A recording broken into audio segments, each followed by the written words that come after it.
Fuck, that coffee is fucking destroying my gut right now. Loud. Anyways, where's my phone? Oh, right. So yeah, so much to do, man. Fuck.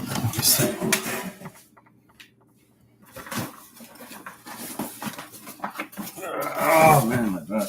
Oh, I forgot to take this out of here. This is my food from the gym. Oof. It smells like chicken. It was chicken. What I did was like I'm starting to boil my chicken or poach it, like cook it at a low temperature. So low temperature in water, simmering, barely any smoke, barely any steam. I put it in the water, let it sit for like 20 minutes, and it becomes really soft.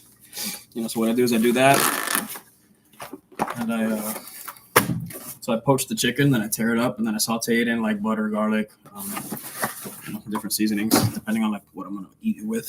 Yesterday was just literally 2 boiled eggs and a breast of chicken, and that shit was fire. It was onion, garlic, white pepper, cayenne pepper, onion powder, grass-fed butter, chicken. That's it. And salt, obviously. They told me to cut down the salt, but listen, fuck that. I need salt in my life, dude. There's no way that this chef is gonna cook with no salt, bro. You crazy? I tried that shit the first day out. The first day I got out of the hospital, I was like, I'm gonna try to eat with less salt. So what I did was I bathed my chicken in seasonings. I'm talking about like double the amount that I would normally put, because I was like, fuck, I gotta compensate for the loss of flavor profile that salt provides. Salt provides a better profile for food, better than any seasoning. I don't give a fuck what you say, what culture you're from. There's nothing that you can replace salt with. Sorry, MSG, soy sauce, fuck all that shit. That's just terrible for you, and it sucks, and it tastes like shit. There's a reason why salt is the best. So the first day I got out, I cooked tacos for me and my son, and I drenched them shits. I'm talking about like the chicken was so colorful because I put so many seasonings into it, and that shit still tasted like shit. Tasted like crap, cardboard, complete bullshit. Salt accentuates everything. It makes everything twice as good. You know what I'm saying? So like, if you fucking, it's just, bro, I can't do it. So I needed salt, bro. So fuck that. I don't care what they say. Salt is actually good for your heart in moderation. Obviously, if I take something to remove the water retention, because the more water your body retains, the more that your heart has to work to pump more blood to the body to compensate for the loss of hydration or whatever the fuck, So like, it's like I said, take care of your health, because you end up in these situations where you got to sit there and be your own fucking doctor, because the doctors want to keep you sick. Remember that. A patient cured is a client lost. Remember that shit, dude. They want to keep you sick so they can keep you on these fucking pills and keep you coming back, filling their pockets. They're fucking pieces of shit. They're salespeople. They're literally sales reps for facilities and, medication brands and Big Pharma. Big Pharma pays them for every person they put on medication.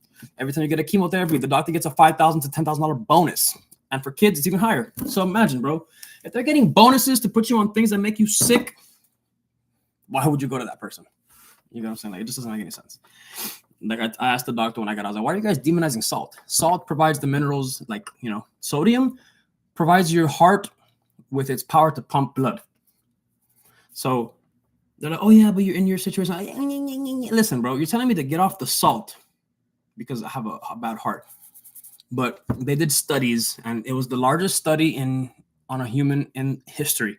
It was in 48 countries, and there was 500,000 people in the study. 500, that's 500,000 people in the study, just so they can get a base number for like the most of the people in the population, right?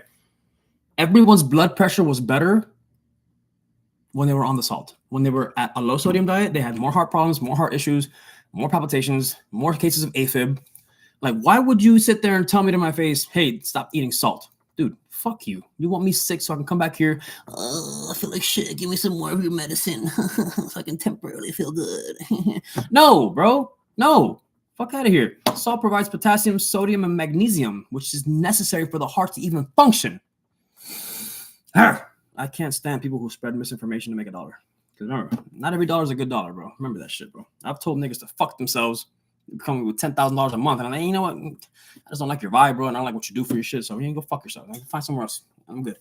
Money ain't shit to me anymore, dude. So take care of your fucking health. Do your fucking research and get the facts before you let somebody ruin your life, dude. I wasn't gonna smoke today, man. I really wasn't. But I have so much to do, dude. Like, it's crazy. Like, I have, look. So this is one of my folders, like literally full of, like, you know, it's not just recipes, but like, you know, like layouts. Fucking have to reconstruct. This folder has the, I'm literally reconstructing the menu. And then this one right here, this one has this. Look at it. It's just so old. Look, the fucking pages fall out. And like, this is literally me pricing out all my proteins up to down to the ounce. That way I can know exactly. Like, I can show you. Yesterday at the gym, I was doing this, which is my cost analysis for my breakfast and lunch. And, you know, the Wagyu breakfast, Wagyu lunch, chicken breakfast, chicken lunch. And like, this is the order of tacos. And I still have to get it done because I still have like 2 other proteins to implement and to break down. And what I'm doing here is I'm actually costing out my own menu. So basically, most of the time, people will need to hire people to do this. But since I'm so above that, you know, I can actually sit here and I can find out my entire food cost, you know, in a couple of days. Obviously, I haven't had the time to do it because if I took 1 or 2 days to do this, I'd have my whole menu priced out. I've had the whole layout, everything ready. So, you know, but there's other things I got to do in my life. I got a son. So, you know, there's just, you know, and I got to keep up with the gym too. You know, like I can't stop going to the gym just because I have a heart problem and I'm starting a business, you know, like the discipline that I've grown in the gym is a discipline that's going to help me and guide me through my business. Because listen, all this stuff that I got to make, all this shit, all this food, when I start the truck, I don't have nobody to help me. I don't have employees. I don't have my family. They don't want to do that. They don't want to have to cook and shit. My family goes to work. They get off work and they think that that's it. It's done for the day. You know, they say, all right, look, my parents, I love them to death, bro. But like, they literally put themselves in their situation. Like if they have all the health issues they have, the pain that they have, it's all self-inflicted. It's crazy because of the simple fact that, okay, my parents come home from work. My parents come home from work and then they sit at the computer. They sit on the fucking hate this desk, bro. Oops. So my parents literally come home from work, right, every day. Oh my goodness, bro. This computer does not fucking fit in here, dude. I hate this desk. It's fucking awful.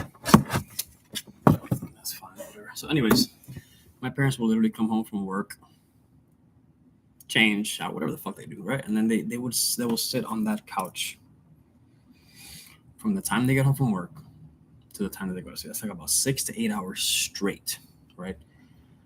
And then like, man, like my parents, oh, my back hurts. Oh, I don't feel good. I'm tired. I mean, dude, like everybody's tired. Yeah. But I get it. You know, who am I to talk? You know what I'm saying? Who am I to talk? I don't know shit. You know what I'm saying? Me, I'm 35 years old, all these issues. But think about it. I have all these issues because of my fucking family. They thought that Burger King, McDonald's, and Taco Bell was a fucking steady meal just because it was so convenient. So like I remember one time I was in summer school, in middle school. So, you know, I didn't pass my school because I was a little piece of shit, always skipping, didn't do the work. I was an asshole, right? And they put me in summer school. I remember for those 2 months straight, my grandma picked me up every single day with the same thing. 2 double cheeseburgers from Burger King, a Hershey pie, and a frozen Coke. And you know what I would eat later that night? Lunchables, the nacho one, with a Code Red Mountain Dew. That's 2 months straight of poison, dude. Like, how is that going to benefit anybody? You know what I'm saying? And then I wonder, oh, why is my skin all fucked up? Why are my hormones all imbalanced? Like, dude, look at your diet when you were a kid. You were fucking eating garbage. You weren't even eating food. You were eating products. God forbid we went out to eat. That's the only time we ate real food. If we go to Cheesecake Factory or Outback Steakhouse or some shit, which I'm grateful for. My parents weren't educated on that shit when we were younger. You know, now they are, but they still won't change. My parents have a full gym, bro. My mom spent like fucking $3,000-$4,000 on a full ass gym for my dad. That thing is the rustiest piece of gym equipment I've ever seen in my life. Yeah. If I got along more with my family, I'd be there every day working out for free, you know. But the waste and the tears and all the, I mean the wear, the waste and tears. I just made one word into two. The wear on the fucking on the equipment is just so bad that it's not even like you're not even like lifting properly because it's all rusty. The cables are installed wrong and whatever the fuck case may be. But the fact that they don't use that shit is frustrating me. He has a whole rack of dumbbells. He has 2 benches, one with the leg curl machine and everything, dude. And like he has everything that he needs to be a fit person. So does my mom. Nobody in that house is fit. I drive to the gym and drive back. I pay for the gym every month. And then every year there's a yearly fee. So like I literally spend money that I'm not making on my health and my fitness. You know what I'm saying? And like I don't know, man. I don't even know why I'm talking shit about it, but it just frustrates me. The fact that like they have the tools and they have the time and they always say, oh, I don't have the time. Dude, you come home from work and while you're still in that rhythm of work out real fast. 30 minutes, bro. 30 minutes. Lift some weights. Get on the treadmill 10 minutes, 5 minutes. You're done. That's it. Now sit your ass down. And you're probably going to get better quality sleep because now you have less stress because you worked out. Lifting weights mitigates cortisol levels. Now, when you get on cardio and you start running, thinking you're burning fat, if you have elevated cortisol levels, cortisol is the stress hormone. If you have elevated cortisol levels, your body does not metabolize fat. It's just science, and people are gonna hate the fact that I said that shit. But people also hate the fact that when you drink alcohol, there was times where when I would wait for my partner to work out, I would go to the Hooters in front of the LA Fitness, and I'd drink a glass of wine, and I would feel energetic. I would drink a glass of wine, pay for my shit, meet him there, and boom, start working out, and I will be a beast. Here's the problem, though. When you start reading the scientific data and the research, alcohol stops your liver from metabolizing fat for up to 3 days. So it's from 24 hours to 72 hours, depending on the amount that you drank. So depending on the surplus of alcohol that you have in your body, as soon as alcohol touches your lips and goes in there, your body automatically signals the brain, say, hey, we have a poison, drop everything, attack the poison. So it attacks the alcohol because the alcohol turns into acetylhalmonified or some acetylfuckoffinide. You know what I'm saying? So like it turns into a much more dangerous compound for the liver. And what it does is it stops it from metabolizing fat for a certain amount of time. So, also, not only just the metabolization of fat gets paused, but also, guess what? Guess what else gets paused? Muscle protein synthesis. What is that? When your muscle grows, you tear your muscles, right? You lift to failure, and then once you signal the brain and the muscle to grow, guess what? The alcohol tells it, don't grow.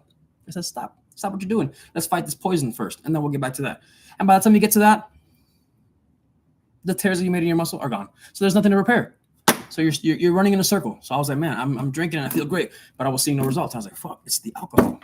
I would literally drink wine, go to work out. And sometimes I would go work out, get out and drink like 3 glasses of wine, thinking that I'm still going to get progress just because I'm on steroids. Nope. People always demonize steroids. Like, oh, you look good because you're on steroids. Dude, you know how hard it is to look good on steroids? It's hard to look good naturally, but guess what? We have to worry about checking our blood all the time. We got to worry about our blood pressure. We got to worry about our diet because check it out. There's people that I knew that were in high school, like graduating high school, that got on steroids young, and they looked great. They looked great. Now you look them up, they're like 300 pounds. They got issues with their fucking hearts. They got issues with their kidneys, their livers, all that shit because they did it all wrong. They wanted to look good when they were young at the price of, their health when they were older. So I'm kind of like in the same situation, but like I started like 5 years ago. But the thing is, the way that I started was very heavy, super fucking heavy, and it was just not good for me. I just trusted some fucking guy because he looked good and he had better genetics than me. So like he would fucking push me harder in the gym, which is where I got my 2 shoulder injuries. I have my back fucked up because of him. Like it's just so many things that you have to do your research on first, man. And it's just so imperative for you to not listen to nobody else. Do the research, look for the data, talk to people online, do your thing. You know what I'm saying? Like just stop trusting people out here, bro. People suck. They just want to see you fall, bro. I'm pretty sure he did it on purpose. He used me as like a guinea pig, and I'm not with that fuck shit. Bro. That's why I cut that whole ass nigga off. I wasn't gonna smoke, man, but so much to do, and my brain operates better. It really does, and it's not an excuse.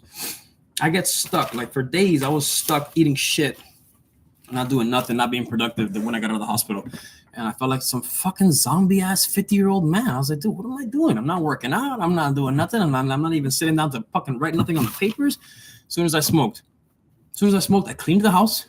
I smoked, went and worked out, bought groceries, came home, cleaned the fucking house, sat down and built like 20% of my menu.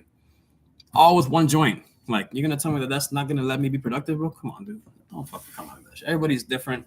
Everybody operates different. That's why my son, because there's times where my son, for a while, during the summer, when I was smoking heavy, I would always have my little joints with me in my jars, and then I would put up to the gym. He would stay in the car. I would go, I'll take like 2-3 hits and boom, close it, go to the gym and work out with him. So, and I would tell him, hey, look, the first thing that you're going to hear about people who smoke weed, Logan, is, oh, they're lazy. They don't do shit. They don't fucking. They're just slobs. They just sit on the couch and watch TV and eat junk food. So I told him, "What do you see when I smoke weed, Logan?" He's like, "Oh, you go to the gym, you clean, you cook." It's situational. If you're a lazy fuck, weed's gonna make you an even lazier fuck.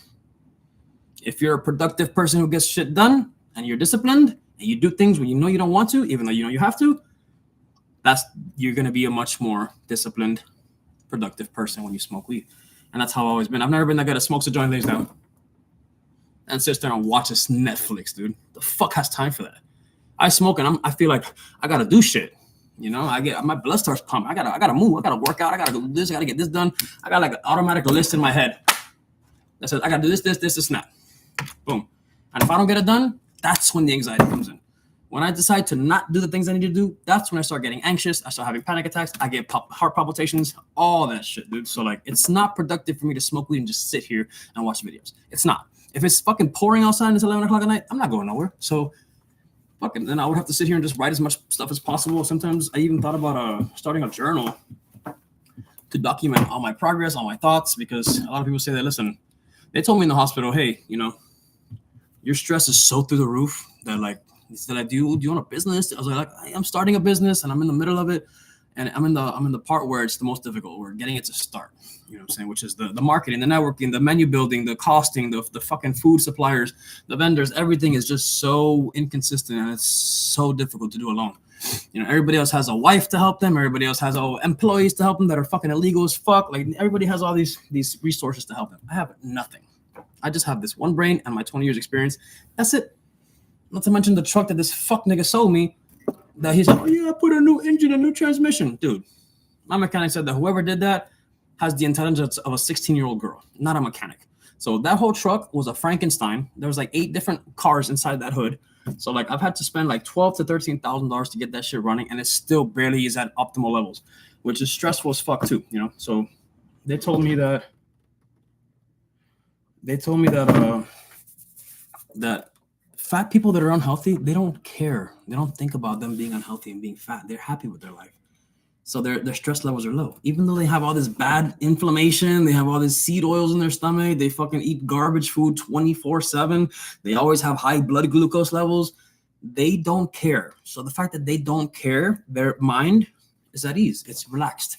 Me, if I eat a fucking sweet, I'm like, oh my God, fuck, how many days is it going to take for me to burn that? How long is it going to have my blood sugar elevated? Blah, blah. Like, I'm so stressed out about everything and I'm so concerned about everything that's what raises my cortisol, which is the stress hormone. So me having high stress is due to the fact that I just give a fuck too much.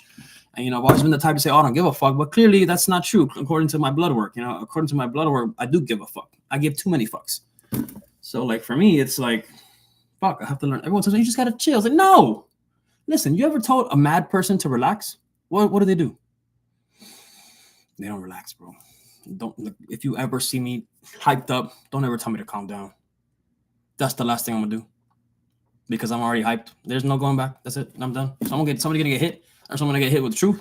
I'm gonna hit you with the truth. With this, it's gonna hurt you, and you're gonna come at me. I'm gonna splack your ass. But the point is, people today are sensitive, and then it stresses me out that when I express myself that I gotta stay quiet.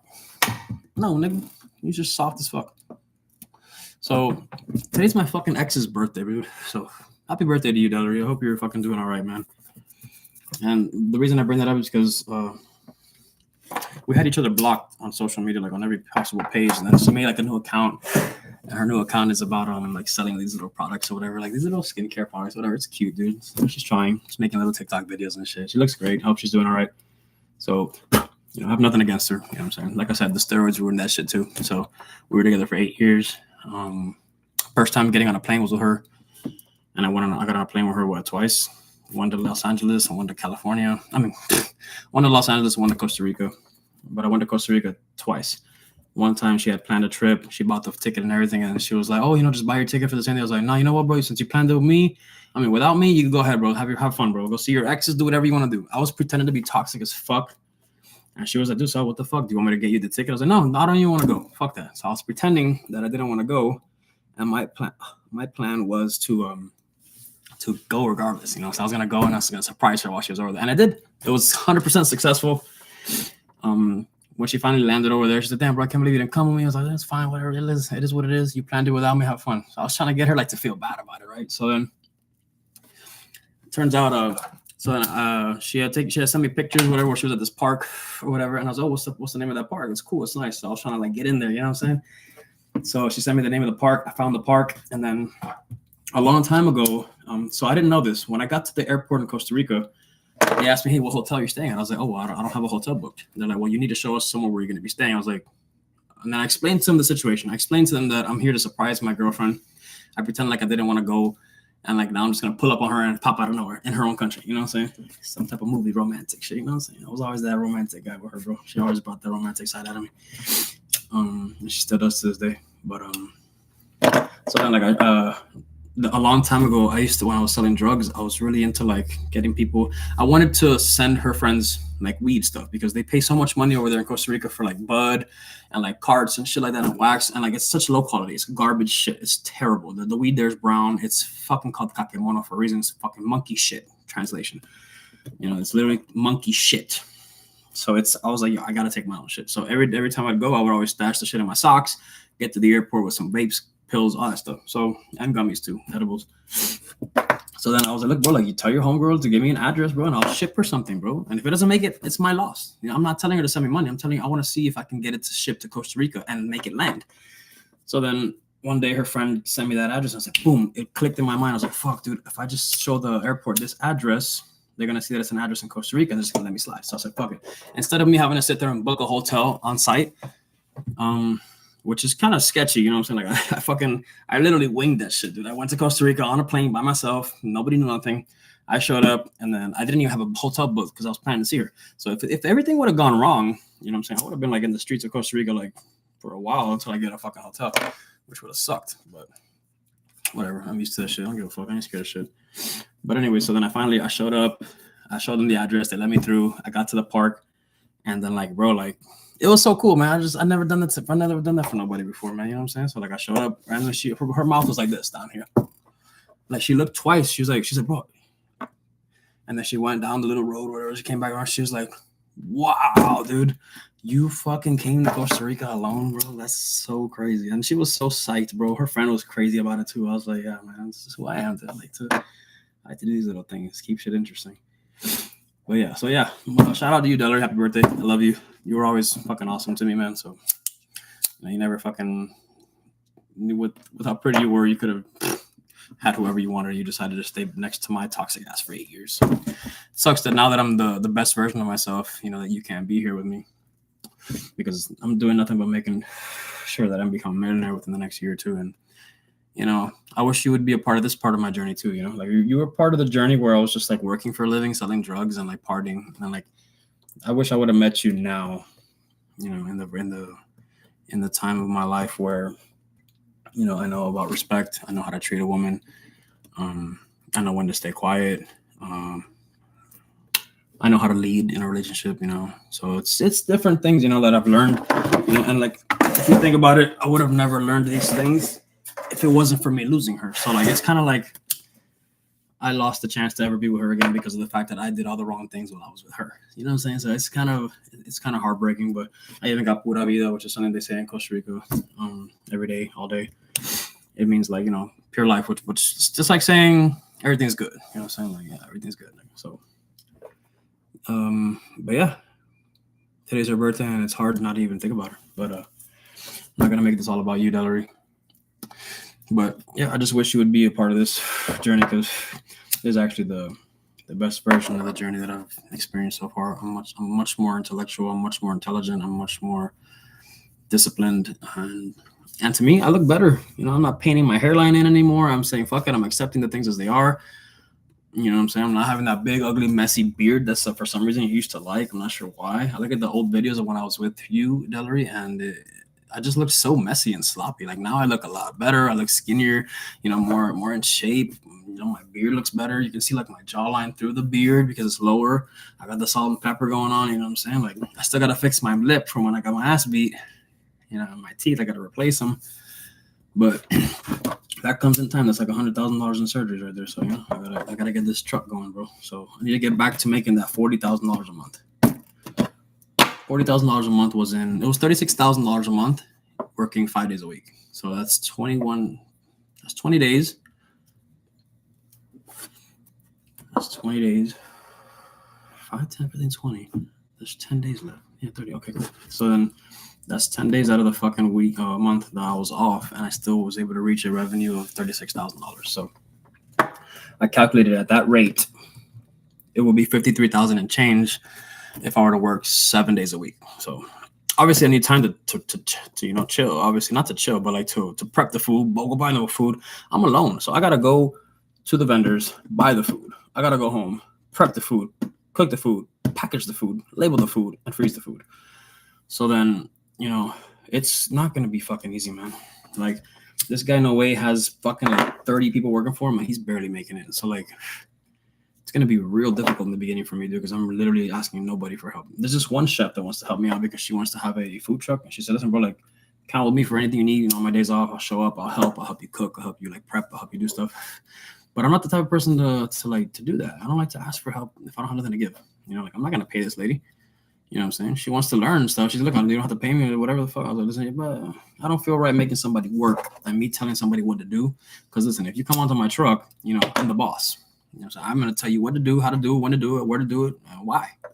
Sometimes I might not even tell you why, but just do it. I got time to explain that shit. I'll explain it to you later. So, if the owner of your fucking job comes to tell you to do something, you ain't gonna fucking say no. You know what I'm saying? So like, I expect the same energy because I'm the one who owns this. This is my operation, my stuff. My blood, sweat, and tears were poured into this shit. You know what I'm saying? Damn near lost my mind. Gave up like 20 million times, but I kept it strong, bro. I said, fuck it. I have a sharp mind, dude. I've been through the worst situations in my life. That like when I compared this food truck thing to like my situations that are past and I've gotten through, it's like, bro, I've been through fucking hell. What makes you think I can't handle a fucking bitch ass food truck, dude? Come on now, man. So yeah, it's been a journey. It's been fun. It's been stressful, but this shit has built so much character in me that I'm so grateful for the people that actually stuck around, which is only my family. Nobody else sticks around at the end of the day but your family. So a lot of people think that, fuck. A lot of people think, oh, my homeboy gonna help me out with this. We gonna make it. Listen, bro, that homeboy gonna switch up on you for any amount of money, bro. I promise you, bro. I promise you. Or drugs, or women. I had a solid dude on my team, bro. Over a female. When I showed him the female I was talking to, that he tried to hit that bitch up, and like that bitch called me and said, "Listen, bro, why's this nigga hitting me up?" I was like, "Damn, that nigga that desperate, bro. You want to cross me, a crazy motherfucker, over a female over some pussy? Come on, man. That's a weak nigga shit, man. That's fucking bullshit. I'm telling you, man, these motherfuckers will switch for $1, a bitch, anything, bro, anything. These motherfuckers will switch on you for food. You feed a nigga enough, he'll flip on you. I promise you, bro. That's why I chose this path to do this alone for that reason, bro." I say, "Oh, you need to hire people. You need to have people." Oh, man, fuck yeah. They're like, "Oh, but you need employees. You need this, you need that." I was like, bro, like, that'll come with time, sure. But as of right now, man, fuck that. I'd rather fucking, like, if in that way, if I know there's a mistake or there's something wrong or there's something missing, guess whose fault it is? Or guess who's to blame? Me. I don't got to sit and wonder, who's stealing from me? Who's cooking this wrong? Who's using too much meat? Why are we out of steak? Why are we missing cheese? No, listen, I'd rather know that, hey, it was me. So like that removes like 80% of like the stress, because now you don't have to worry about why this, and this is happening in your business. You're the only one working it. So if this is happening in your business, it's something you did wrong. So you're already taking out the whole blame part to figure out. You don't have to play detective now. You did it wrong. Now let's see what you did wrong. And once you execute and you find out what you did wrong, now you don't ever do it again. Or you fix it. You modify it. It's simple, easy. So to me, the higher stress and the higher pressure of being alone in this business, for the beginning at least, is a little bit less stressful for me, to be honest with you. It's more work, but it's less stress. I don't gotta pay somebody to be lazy and not execute the way I want them to. I'm very, very, very picky with who I work with and who I work for, and who works around me. I've left jobs because I can't stand the person in charge not knowing shit about anything. So it's like, dude, you can't teach me nothing. I gotta go. How are you getting paid 10 times much more than me? And you can't even perform. You don't even know the proper basics of it. I don't know, bro. I just operate on such a higher frequency that I expect so much from everybody because I expect so much from myself. So This is kind of like considered video journaling, which is good. I get to like express myself in a video, not being judged. We got 10 seconds left on this video. I don't like these fucking videos going past 20 minutes. I told you this already, man.